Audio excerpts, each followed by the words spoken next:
Okay, so hi guys, welcome back to my channel. Today I wanted to do a vlog, basically, just me talking, just adding to the videos that I talk about my life and what I've been through in my 22 years of life. Today I want to talk about just basically growing up in my relationship that I had with my father, and sorry, basically just what it was and what it is now, and how that has affected my life in every area, especially with my weight and all that. So what prompted me to do this video was I was watching this lady. I forgot what her name is, but I will link her YouTube down below. She I found her on a Facebook page. It's called Black Women Losing Weight, and basically she has lost, I want to say, over 200 and something pounds, like a lot of weight. And one of the things she said in one of her videos is basically no one knows what you go through, and no one knows how you got there, and no one eats themselves to gain weight, and no one eats themselves to 300, 400, 500, 600 pounds without, there being a reason. And so sharing the story is like one of those things I keep saying I don't want to share it yet. But I was in church this morning. I just got home from church this morning. It's only 10:30. And I just felt like, you know what, it's time for me to share, in a way to be therapeutic, and in a way just to share just a little bit more into my life. And I think it'll help me as well as someone else probably. And yeah, so I guess we get right into it. Growing up, and if I'm looking like randomly places, it's just because I'm thinking. It's what I do when I think. I don't know. Leave me alone. But then, growing up, I was a daddy's girl, like any girl that had her dad. Just daddy's girl. Used to do things together. Most of the time, my parents didn't live in the same household, so I would go over there for weeks or whatever just to live with my dad. And my dad was my dad, and I was his daughter.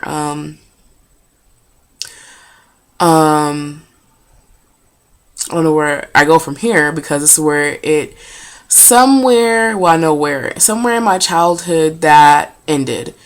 And growing up more, it got worse and worse. And it started, if I get emotional, by the way, just don't mind me. You guys know I keep it all the way 100, but I can't tell the story without telling a partial other story, because my parents' relationship is like a whole other video by itself. Yes, but throughout adolescence, elementary school age, my parents would go back and forth with living with each other. And usually how that ended was they would get into a huge fight and my dad would move out. And it's bad to say, but I was used to it. So sticking with just my dad in our relationship. So he would move out, but we would always do things together, and he would always end up coming back. Around the 5th grade is when I started gaining weight, because my parents had a big fight. And I remember my dad leaving.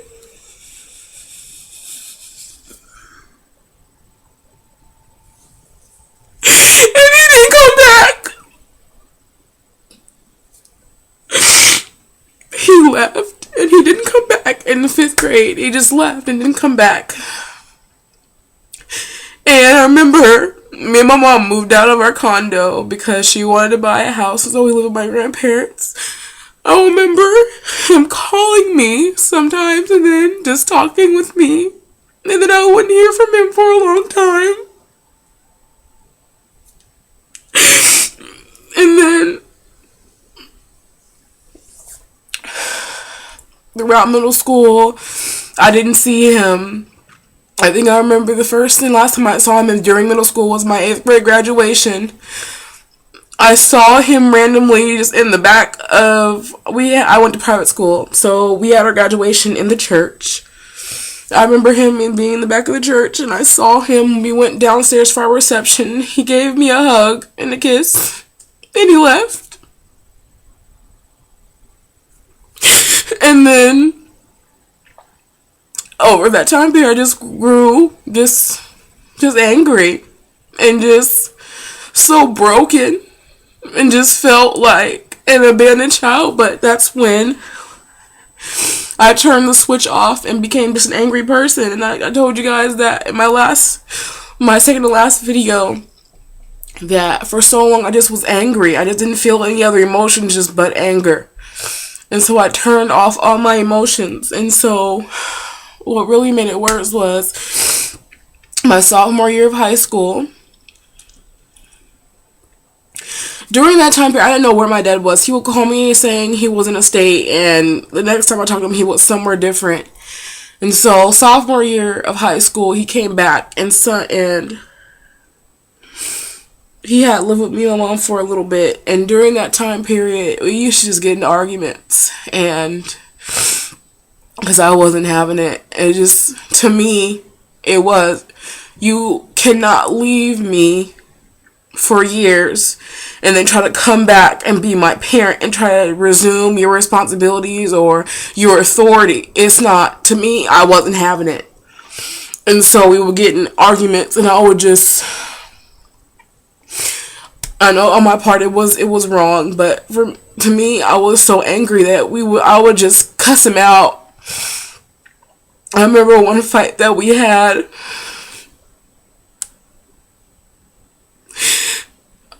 I just got so mad at him. And I just screamed to him, I hate you. And I have no father, and I wish you would die.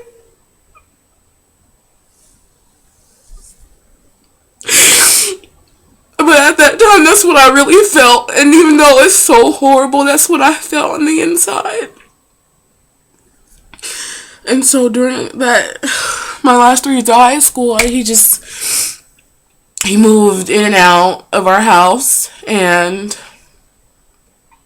we continued to have arguments and fights. And then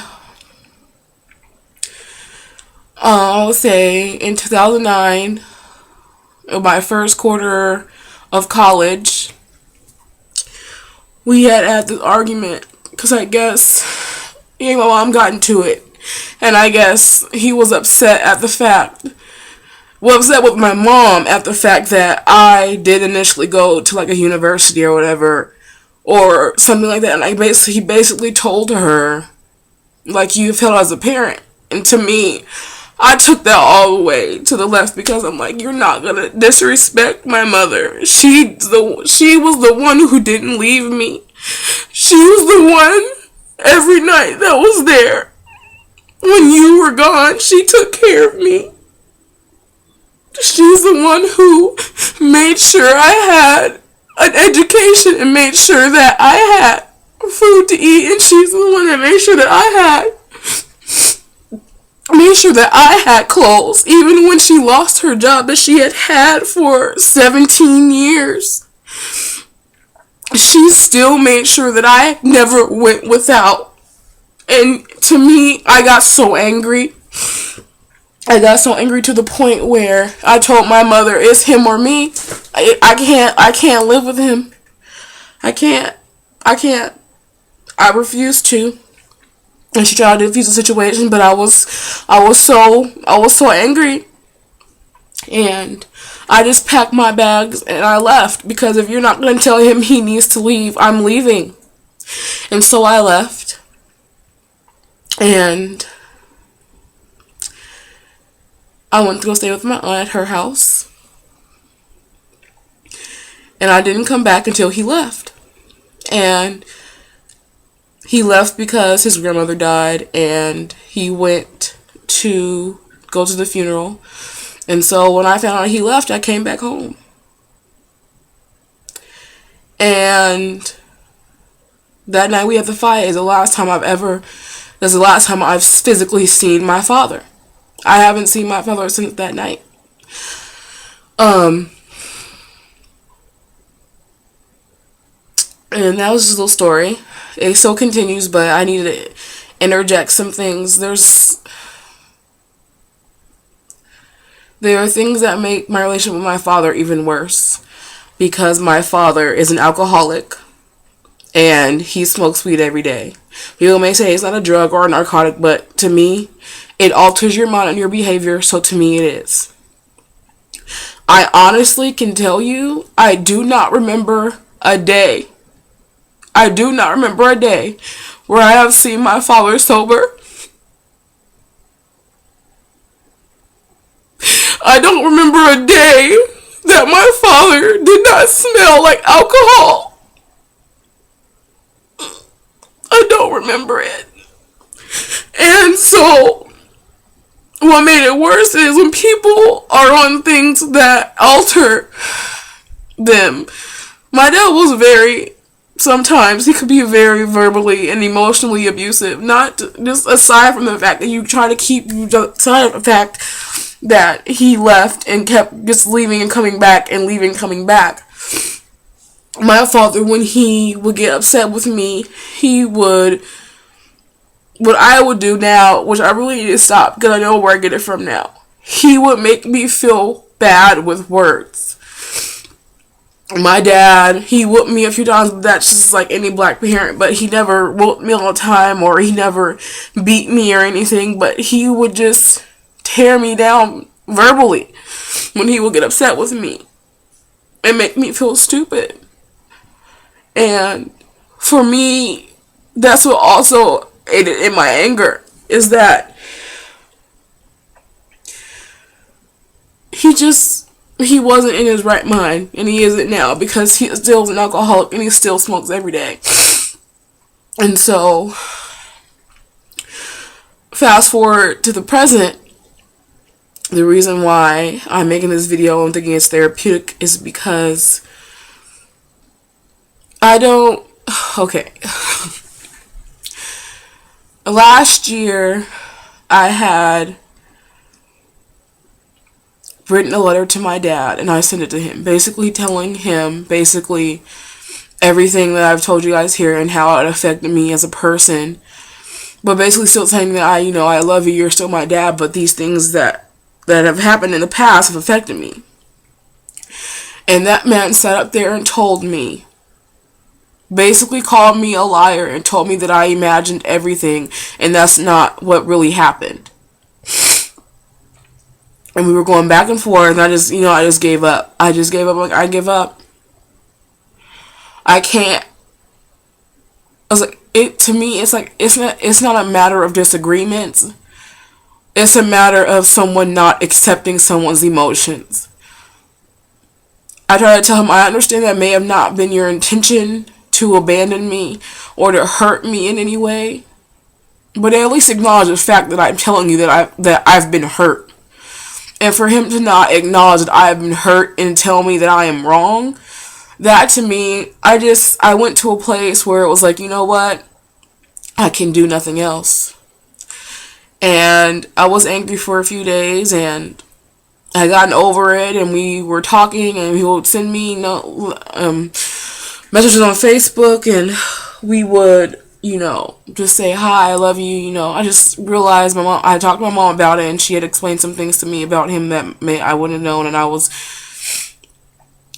had understood that hurt people, so for me, I was like, you know what, let's move on from it. I'm not gonna hold it against him, because I know that someone who is addicted to things that can alter their mind or not in their right mind, and all his past and whatever it may have you, and so I try to let it go.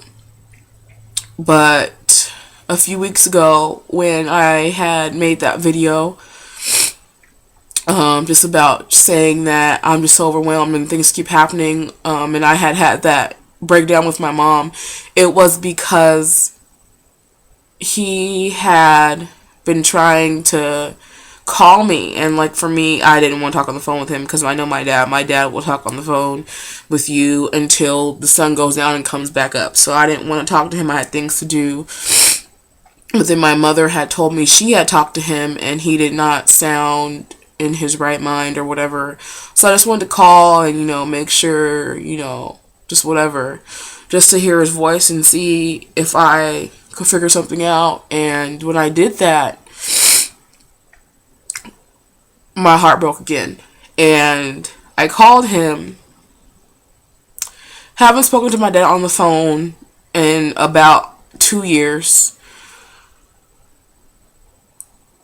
Not even 5 minutes into the conversation, he's asking me to do something for him. No, how's school? How's life? What have you been up to in the past 2-3 years? I haven't seen you, or nothing. Just saying, oh, hi, how are you? Oh, I'm good. And he asked me to do something for him. And I just got quiet. And I was driving, I had my headpiece in, and he just proceeded to talk about himself until I had to get off the phone and go to class. And that broke me down so much.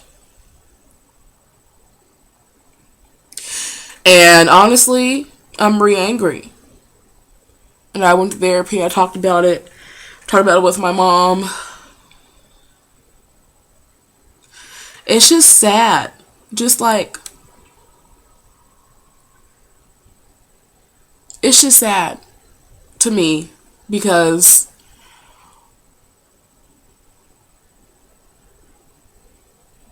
I guess all I really wanted is someone to be there, and he can't do that. And so for me, it's sad because it's frustrating because he's so selfish, and it's frustrating because I don't think he knows how to be any other way. And it's frustrating that, to me, I feel that I've never really had a dad. Yeah, you were there when I was 4 and 5, but what happened when I went through puberty? What happened when I turned 13? What happened when I went to high school? You weren't there. And so, for me, for someone who is a parent to not be interested. And to me, it was more frustrating because he had been trying to call me so much, and I just was, dodging his phone calls. He had been trying to call me so much, and then for me, you've been trying to call me so much for me to do something for you. It tore me apart, and so I've been trying to get over that. I've been trying to work through it these past couple weeks, and for me, when one thing bothers me, everything else that is the same thing that bothered me comes back up. And I need to let it go, obviously. That's why I'm still going to therapy. I have therapy like tomorrow or Tuesday. But it's just, I guess the moral of it is, I know I'm not the only person that's been abandoned by their father or their parent. And I guess the hardest part for me is someone toying with my emotions and them not caring enough to just stop toying with my emotions. And I guess now, since I've got it off my chest, I guess now it can be something that I begin to truly work through and try to forgive. Like, I try so hard not to let it affect me, but apparently it does. Like, because when that call happened, I shut down everything. Like, it's like everything is going so well, and then 2 weeks into my last quarter of college, this happens. And so I went through a depression, and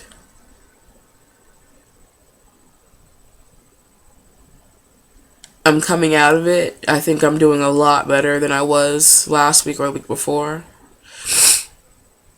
I'm just trying to get it together on all levels. So I'm going to go get that together. And you guys will know everything every step of the way, because that's what I do. I talk to you guys, but just know that one thing I'm going to say, this because I feel it too sometimes. I know other people out there that feel it too. You're not alone. I know people that been abandoned before. We deal with this sense of loneliness, like we're all alone, and I do have a good support system. It's small, but I have a good one, and I have people that love me and care about me that are always there. And I have God, so I can't let that affect me in my journey in life. So I guess that's the end of my story, my sharing. Sorry for crying, but it just came out. But I'm gonna leave it at that. This video is 21 minutes already. And as always, comment or talk to me or what may have you. You guys do a good job of that, But just to let you guys know, just stay strong, and you're not alone. If no one else, you feel like no one else understands you, hell, I understand you.